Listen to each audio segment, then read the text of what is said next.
may-ari ng kumpanya, ano ang background ko at paano ko napasama o napasali sa ganitong klaseng organisasyon or negosyo.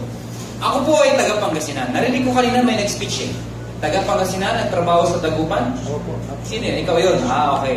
Doon ako lumaki. Dagupan, Pangasinan. Sa isang pagkaliit na barangay, ang tawag po doon ay Barangay Perez Market.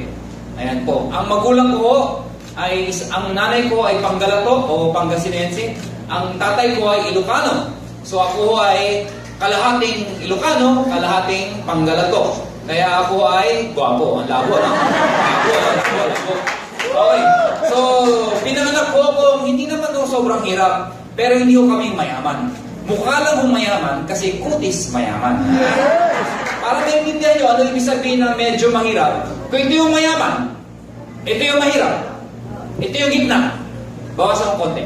Nakanya ko. Ibig sabihin, hindi naman talaga dukha o ampas lupa. Pero sa Pilipinas pag sinabing gitna, hindi marami ang buhay. Sakto-sakto lang. Pero kung babawasan pa ng konti, medyo may truth na ho. Nakanya ko, medyo yung mga pangarap mo sa buhay, hindi na, kumbaga sa Jollibee, pangarap na ho ang Jollibee. Pag kumain ng Jollibee, medyo masaya na. Pero yung sobrang hirap talaga, ang Jollibee, kahit pangarap, hindi man nangangarap ng Jollibee. Nakanya ko, pinagkaiba. So, bata pa lang ho ako. Hindi ho ako sanay sa buhay na mahirap. Kasi alam ko sa puso ko, hindi ako bagay maging mahirap. Totoo, hindi ako salamin. Hindi pwede talaga eh. Pangmayaman na po ako. Hindi ko sabihin, bata pa lang ako, mataas na ho ang pangarap ko.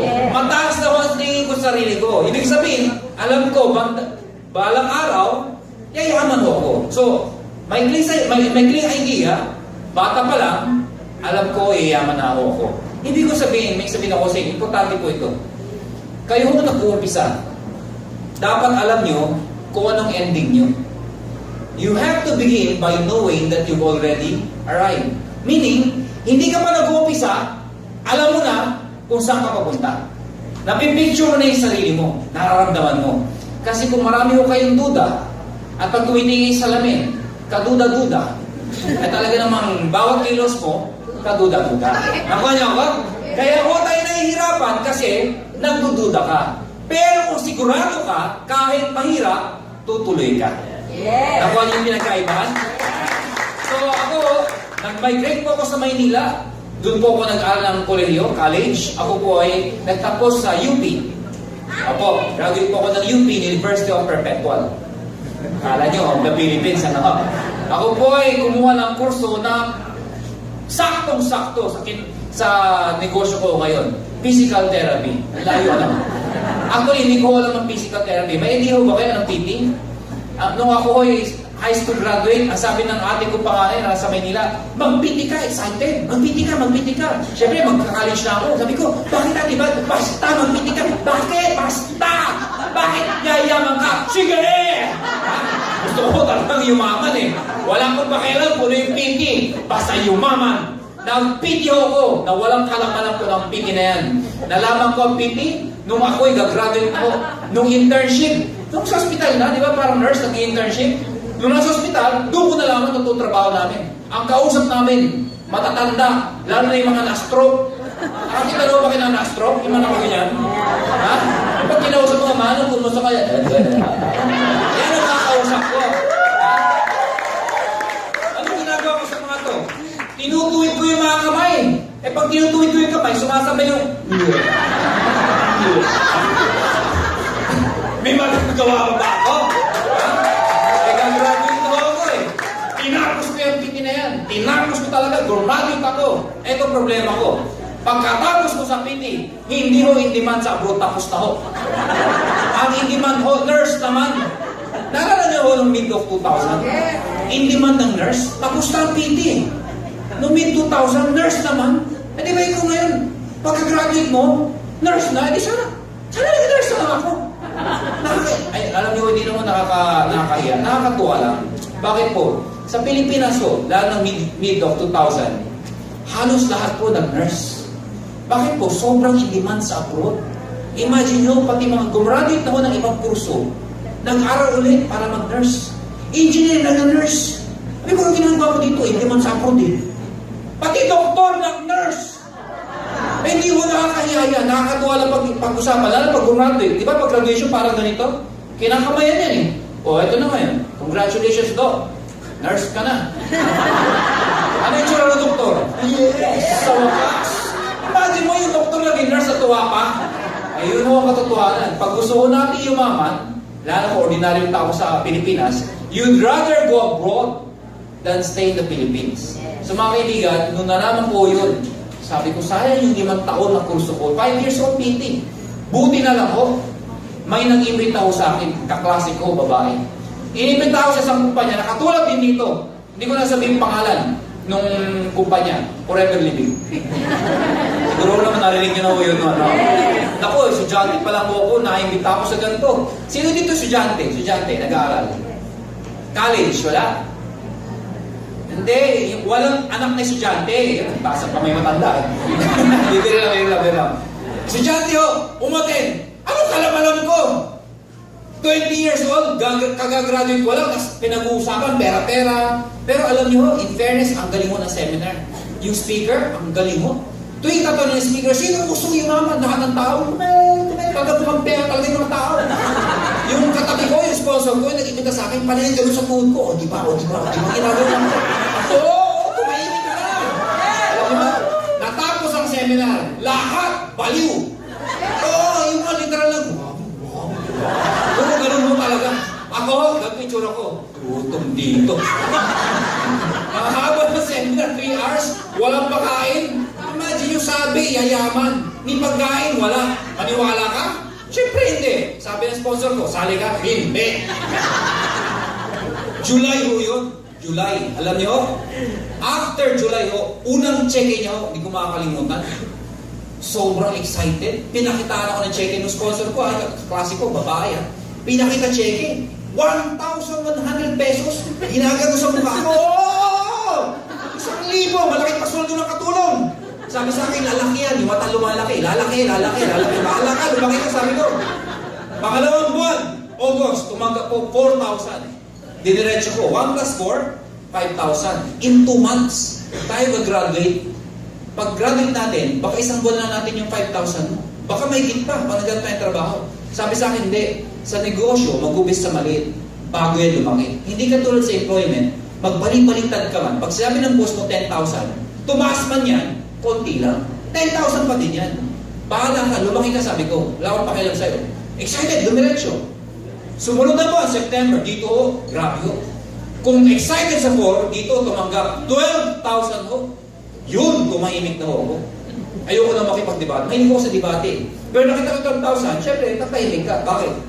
Wala akong trabaho. Ganyan tayo mga Pilipino eh. Kung sino yung wala, siya yung kanan mo kung sino. Ay, hindi ko naman naman nila lahat. Pero tinayin ka tabi. Tinayin. Pag na-forma yan, walang pera yan. Yan ang Pilipino, ha? Puro dating, walang ito. Pero hindi ko nila lahat. May natatamaan dito eh. Lalo may mga nakasabit dito. Gusto ako sa inyo, peke yan. Teka lang, hindi ko kayo pinapatamaan ka na. Mami, may pinapatamaan. Hindi ko kayo. Yung katabi nyo.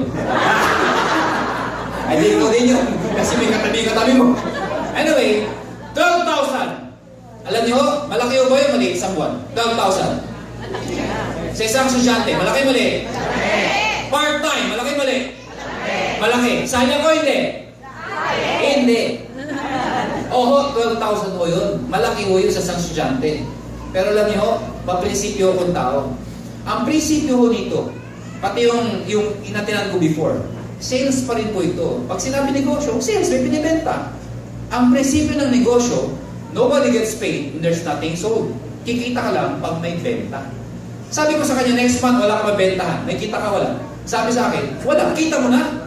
Unreliable. Hindi ka sigurado. Hindi ka tulad pag ikaw pumasok ka, 15 at 30, yun ang sigurado. May sweldo ka. Tumuloy siya, ako hindi. October ho, dito ho nagbago ho lahat. Grabe ho yung kaklase ko yun. Babae ho, ang layo pa lang. Tumatalon, may hawak ka check-in, nakapalda. Excited, sabi, tingnan mo! Gumagano, no? Yung palda, gumagano, no? Hindi Hindi ko alam, nagtitignan ko. Sabi, tignan ko daw eh. Pagkakita ko, 52,000 ho. Lahat ng balahibo ko, tumayo. Nasubukan niyo ba yung kinilabutan mo ba? Yung mga balahibo mong tayuan? Lahat ng meron sa akin, tumayo. Si nanay, mga tao, dalawang kamay po. Ay, may namimiss ka. Balahibo. Tumayo lahat ng balahibo ko. Bakit po? 52,000. Kaklase ko. Babae. Kung kaya niya, kaya ko. Alam mo, isa lang sinabi ko. Kung anong ginawa niya, magagawa ko. Ano ba pinagkaibahan? So mga kaibigan, sila sinabi ko, kung totoo yan, cheque mo, i-encash natin. Bakit? Ang cheque tumatalbog. Ay, ganun ako, madudaho akong tao eh. Sinamahan ko sa bangko. First time ko nakita ng bangko na punong-puno ng tao. Ang haba ng pila. Yung pila, diretso, di ba? Yun, hindi yung paikot. Ang tao, dami, nas nag-uusap. Lahat pala, member ng kumpanyang yun. Nagtatanungan. Magkano cheque mo? Ikaw, magkano cheque mo? Tanong na lahat. May mga first timer na nakatayo, parang pilit, pakiramdam namin, ako pakiramdam ko, pinagkakaisahan kami. Ano niyo bakit? Habang nagtatanungan, dinadaan sa mga ulo namin yung cheque. Ito, tinan mo. Ako naman. Tapos meron daw dating security guard. Dati ako security guard, bumaba ang cheque ko eh. Magkano? 48,000 lang. Yaba. Bumaba pa daw ba? Wala akong bakit. Bakit? Hindi ko naman kilala itong mga tao to eh. Ang kilala ko, yung kaklase ko. Yun ang babantayan ko. Yun ang totoo. Kasi yun ang kilala ko eh. Pila. Andito siya sa pila. Wala ako sa pila. At wala akong check. At akong pila. Sinasamahan ko lang. Diba? Habang papalapit sa teller, kinakabahan ako. Bakit po? 52,000 napakalaking pera sa isang estudyante. Sabi ko, grabe talaga ito. Totoo talaga ito. Lahat na pumipila. Wala naman nagreklamo. Lahat naman nagpapalit. Pero wala akong pakialam. Hindi ko kilala eh. Ito ang kilala ko eh. Pagdating sa teller, papalayo ko na papalayo. Alam niyo bakit?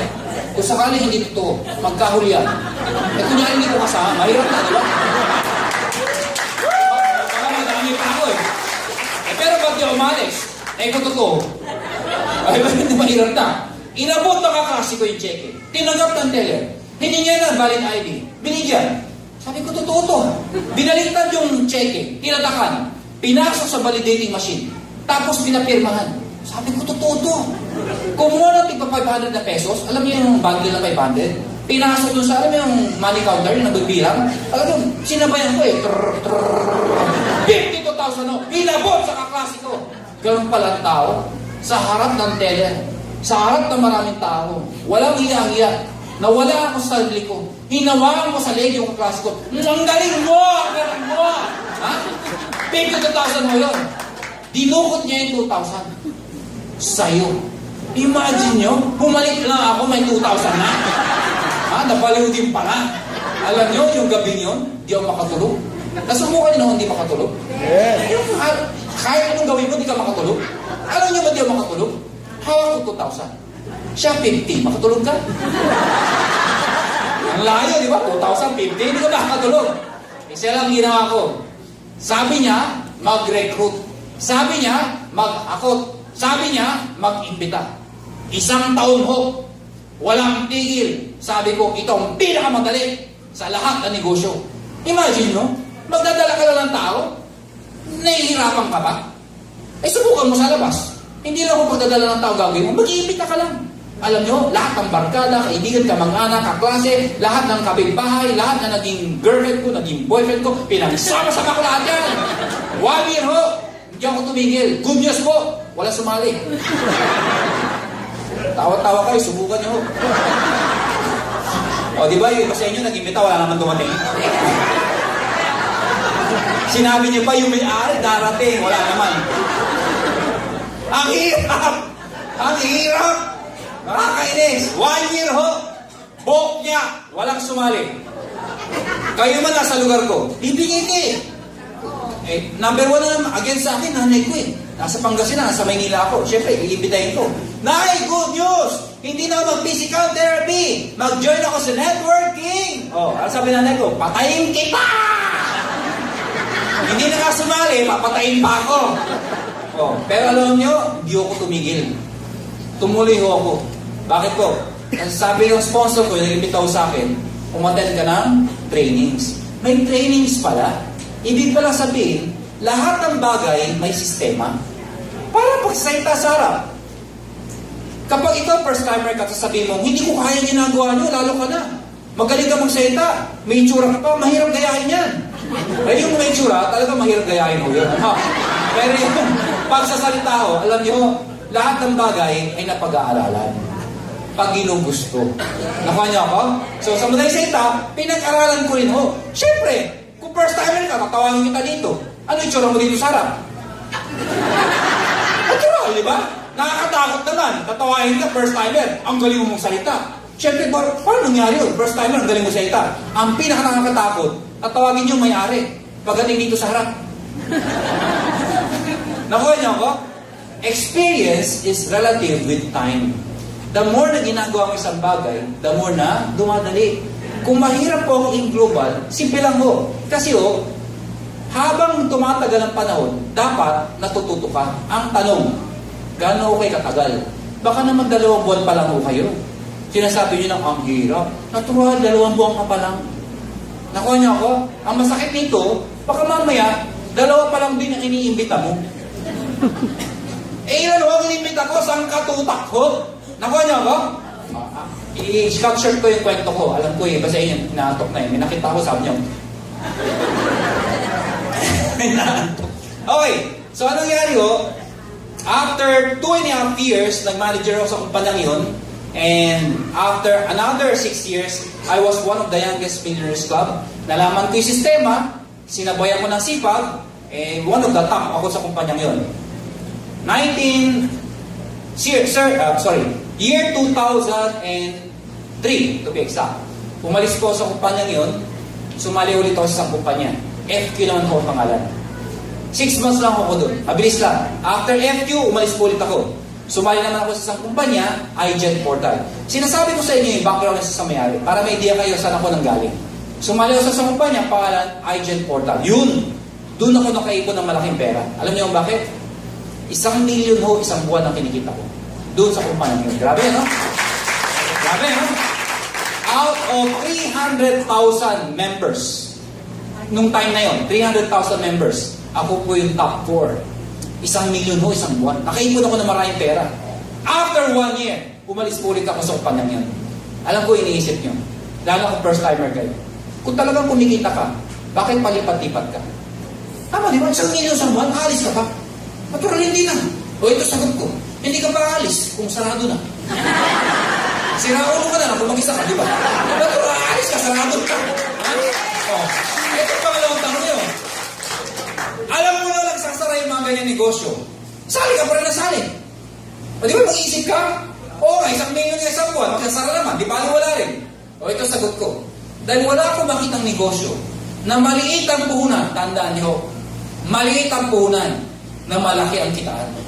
Alam niyo, big time businessman na ako ngayon. Ayoko magmayabang. Ang dami kong negosyo.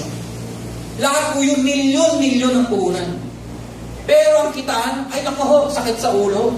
Teka lang, linawin ko. Baka sabihin ng iba dito, lalo kung baguhan. Akala ko ba yung maganda itong negosyo to? Ba't ang dami pa negosyo? Linawin ko lang po. Maganda ang negosyo to. Malaki ang kinita ko. Pero kung nasa tamang pag-iisip ka, yung perang kinita mo, alam mo ilagay mo lang sa bangko. Marami akong kaibigan na magagaling. May Chinese man akong kilala na magaling, pero kulang sa puhunan. May mga dentista akong kilala na matatalino, pero kulang sa puhunan. Nakuha niyo ako? So ako, industrial partner. Ako yung nagpipinance. Sila yung magmamanage. Hati lang ko kami sa kita. Nakuha niyo ako? Ayan. So nakatulong ka na sa iba, nagkaroon pa ng maraming employment. Nakuha niyo yung difference? Pero ang main business ko, in global. Ano ang difference ko? Ako, sa ibang negosyo, it will take 7 years bago ko mababawi ko yung puhunan ko. Magkano puhunan po doon? Bigyan ko ng example. Yung dentist na lang, clinics na tinayo namin, umabot ko ng 30 million pesos. Meron ako Guapulan, 14 branches. Para makita niyo yung Guapulan. Alam niyo ba yung parang amusement center? Hindi niyo alam? Parang Tom's World? Ayan, meron akong 14 branches po nun. Ay, hindi ko nasabihin sa inyo ilang milyon na puhunan. Pero nasabihin ko lang sa inyo, hanggang ngayon ho, ni kalahati ng puhunan, hindi pa ho pumapalit. Pero sa Global, 12,980, laking-laki na ho kayo. Ang sarap niyong pukpukin. 12,980, ang laki naman yan. Ibenta mo yung produkto, bawi ka na eh. Nakuha niya ako, tumawid ka sa highway, nakapikit, bawi ka na eh. 200,000 ka kaagad eh. Anyway, going back. 2006, ako, yung Presidentes Doc Ed and Franz Kiel, we decided, itayo namin ang AIM Global. Bakit po? Sawang-sawa na ho kami sumali sa ganitong klaseng kumpanya na nagsasara. Sabi namin, kaya sumali tayo sa mga kumpanya na nagsasara, ba't di na lang tayo magtayo para hindi na magsara? That was the idea, 2005. Tinayo ang AIM Global, 2006. Ngayon ho, mag-11 years na ho ang AIM Global. And I would like to invite everybody sa May 14. Malapit lang dito, di ba? Yes. Sa Philippine Arena. Sa kabilang kanto lang yun, di ba? Para ma-experience nyo, ano ba talaga ang AIM Global? Doon ho kayo, kikilabutan ho kayo. Ang daming yumaman. Ilang libo ho naging milyonaryo. Ang dami ho naging successful. Ang maganda pa ho nito, hindi ho AIM Bulacan. Hindi AIM Nueva Ecija. Hindi ho AIM Luzon. AIM Global. Baka makakita ka doon, puti, negro, iba't ibang klaseng lahi. At magulat ka, pati ho sila kumikita. So, mga kaibigan, tapos sa konting background sa sarili ko, pag-usapan naman natin ngayon, paano ngayon ang gagawin nyo kung kayo ay bago? Kasi syempre ito lang bottom line eh. Oh, maganda produkto, maganda yung negosyo. Anong gagawin ko? Tama, di ba? Number 1, tandaan nyo ito. KFC. Sino may sa KFC? Wala bang KFC dito? Hindi yung wala ng KFC. Alam niyo naman siguro yung KFC, di ba? Ayan. KFC. Para maintindihan nyo ano yung KFC, may meaning mo ang KFC. Kilala nyo ba ano ang meaning ng KFC? O, tanyo, mali. Ang ibig sabihin ng KFC, know, follow, commit. Intindihin mo. No. Alamin mo muna. Nakuha nyo, kung hindi pa dito, hindi pa naiintindihan, nag-decide na. Naku, mahirap yan. Naku, pare-pareho lang yan. Teka. Naiintindihan mo na ba? Hindi pa. Hindi mo nga naiintindihan, so nag-decide ka na.